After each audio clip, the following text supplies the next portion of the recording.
So it's 2024, and the question is, are you better off than you were 4 years ago?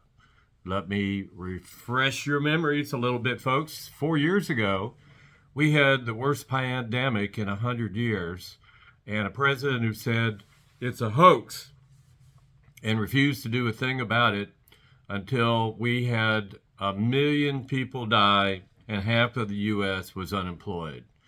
And I keep hearing people say, but oh, the economy was so good under Trump before that. You know what? Because he inherited the Obama Biden economy that they rebuilt after they inherited the smoking wreck from the Bush administration. As you may remember, at the end of 2008, the banks were collapsing, the real estate was collapsing, and Obama was left with a horrible mess. They got that back on track. That's what they handed off to Trump in 2016 was low inflation, things were smooth, and just like when he inherited $400 million from his father, Trump took that and wrecked it. Basically ran up an $8 trillion debt in just 4 years, 40% of our national debt, a debt that took 240 years to accumulate. He rolls up 40% more in just 4 years with reckless, drunken spending, crazy stuff.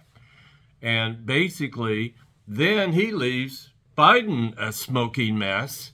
And 4 years later, people are saying, oh, but it was so much better back then. Well, you know what? When you get a mess, it takes a while to fix it, all right? Biden has already brought the inflation down to one of the lowest in the world.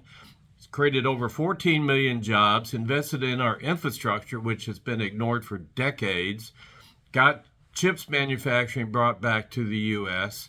He's been helping students with their student loan debt, and basically he deserves another 4 years to finish the job of fixing the economy that Trump basically wrecked. And guess what? The first time in our history we had a loser in the election try to prevent the peaceful transfer of power, to the point of he sat there for 187 minutes, 3 hours, watching the rioters go through the Capitol and laughed and applauded. He wanted them to do as much damage as possible to try to hold on to power. Now he's openly talking about being a dictator, openly talking about, everybody's scum, enemies of the people, the same kind of language that Hitler used. Oh, I'll just be a dictator for a day. No one has ever been a dictator for just a day. So basically, Americans, there's only one choice, a clear choice, is Joe Biden in 2024. We don't need a dictator. We don't need a guy that is so compromised. He loves Putin and hates democracies. I mean, that's bizarre for an American president to even think that way. Michael Fetland, till next time.